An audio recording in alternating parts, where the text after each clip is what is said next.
સમાજ સમર્પિત શ્રેષ્ઠી. સમાજ સમર્પિત શ્રેષ્ઠી રેખાચિત્ર શ્રી નાનાભાઈ કાલિદાસ મહેતાનું છે. ગુજરાતમાં અને પૂર્વ આફ્રિકામાં જાણીતા થયેલા શ્રી નાનજી કાલિદાસ મહેતાના વિરલ વ્યક્તિત્વ અને જીવન કાર્યોનું પ્રેરણા આપે તેવું દર્શન થાય છે. સાદું જીવન અને ઉચ્ચ વિચારો એ તેમનો જીવન મંત્ર હતો.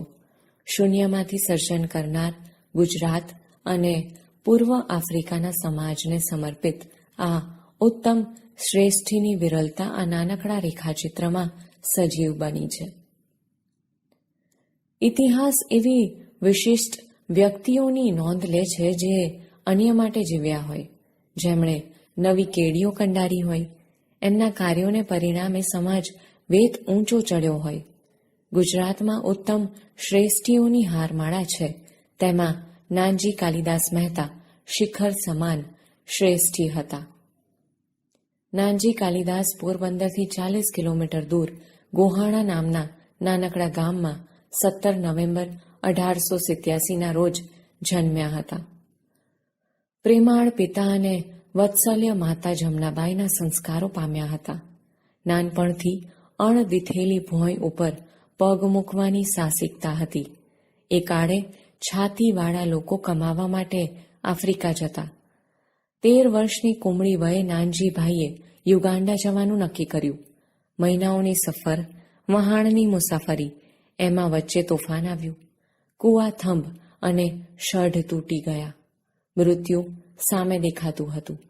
ભૂખ, તરસ અને અનિશ્ચિત ભાવિ છતાં તેમણે હિંમત જાળવી, તાંડવ વચ્ચે સ્થિરતા રાખી, બીમાર સાથીઓની સેવા કરી અને ઈશ્વર પર અડગ શ્રદ્ધા રાખી સફર પાર કરી. એક કિશોર માટે આ એવો અનુભવ હતો કે જીવનમાં પછી ગમે તેવી કપરી પરિસ્થિતિમાં તેઓ ડગ્યા નહીં.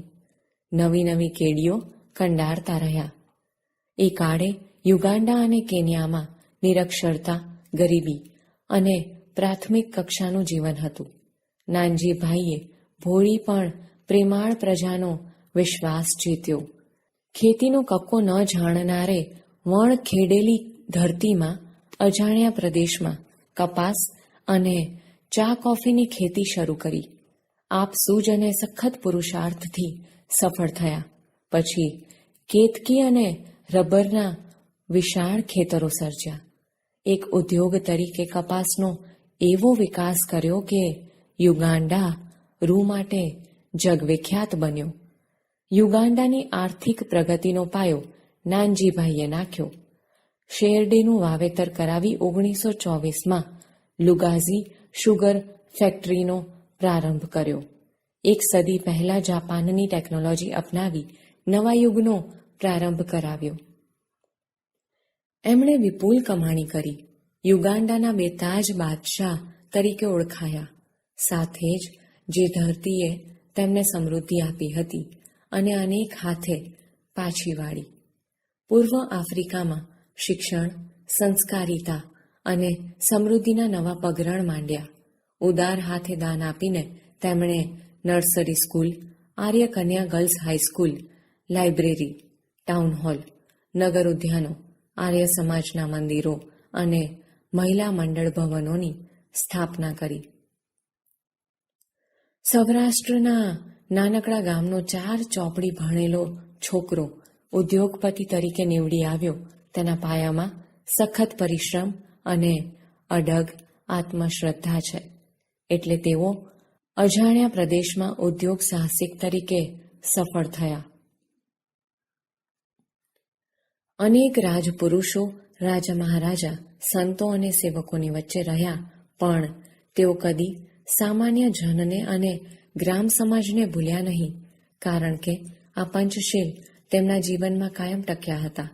સાદું ભોજન, સાદો પહેરવેશ, સાદું લખાણ, સાદી ભાષા અને ઉચ્ચ વિચાર.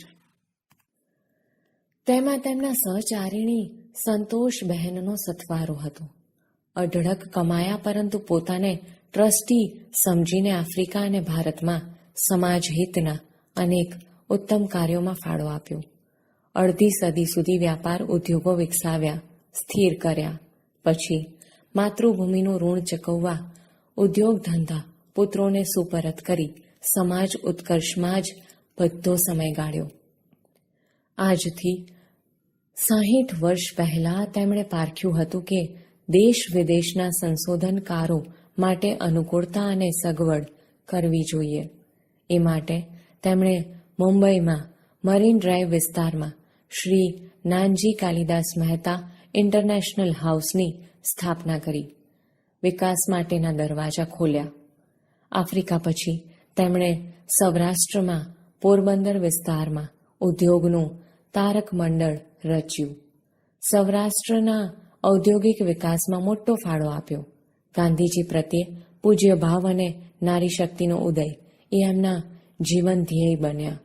પોરબંદરમાં ભારત મંદિરની સ્થાપના કરીને ભારતીય સંસ્કૃતિને પોષણ આપનાર ઋષિઓ અને સંતોનું મ્યુઝિયમ રચી તેમનો સંદેશો ઉગતી પેઢી સુધી પહોંચે તેવું ગોઠવ્યું.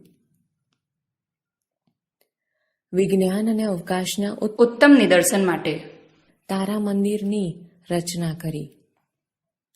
ગાંધીજી માટે નાનજીભાઈના હૃદયમાં અપાર આદર હતો. ગાંધીજીના જન્મસ્થળને સ્મારક રૂપે આકાર આપવા તેમણે કીર્તિ મંદિરનું જગવિખ્યાત સર્જન કરાવ્યું. ગાંધીજીના 79 વર્ષના જીવનને ધ્યાનમાં રાખીને 79 ફૂટની ઊંચાઈનું કલાત્મક કીર્તિ મંદિર દેશ વિદેશના પ્રવાસીઓ માટે તીર્થસ્થાન બની ગયું છે. નાનજીભાઈની સ્પષ્ટ સમજ હતી કે પુત્ર પુત્રીની સમાનતા અને જાતિ વર્ણના ભેદભાવ વગરની સમાજ રચના ભારતને મહાન બનાવશે. એ માટે તેમણે આર્ય સમાજમાંથી પ્રેરણા લઈ ગુરુકુળ પદ્ધતિનું શિક્ષણ આપવા પોરબંદરમાં આર્ય કન્યા ગુરુકુળની સ્થાપના કરી. આર્ય કન્યા ગુરુકુળનો પાયો એક હરિજન બાળાના હાથે કન્યાઓએ ડિગ્રી તો મેળવી છે.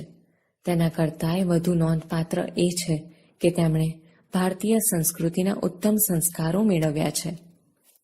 એવી કન્યાઓ દેશ વિદેશમાં દીવડી બની પ્રકાશ રહી છે.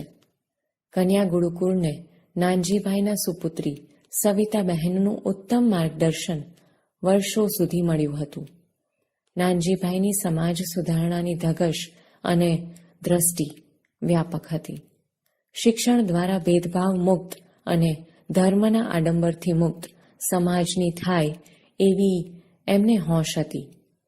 માનવવતના મૂલ્યો માટે તેઓ જીવનભર મથ્યા હતા. 82 વર્ષની દીર્ઘ જીવન યાત્રામાં તેઓ પુરુષાર્થ અને પરમાર્થનો વડલો બની ગયા.